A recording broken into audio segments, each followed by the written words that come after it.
Давайте вместе с вами углубимся в символизм и значение пятерки кубков. На классической колоде Райдер-Уэйта на карте пятерка кубков изображен человек в черном плаще. Он склонился над тремя опрокинутыми кубками. Персонаж погружен в себя, его голова наклонена влево. Лево – это внутреннее переживание. Также мы не видим лица, оно скрыто. Человек не хочет контактировать с кем-либо, он погружен в свою боль.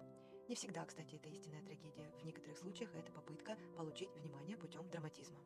Погруженный в себя персонаж символизирует горе и печаль. Три упавших кубка отражают утрату, разочарование, потерю и кризис. Два стоящих кубка – оставшиеся ресурсы и возможности, но они не замечаются. Персонаж на карте сконцентрирован на потере. За фигурой главного героя протекает река Стикс.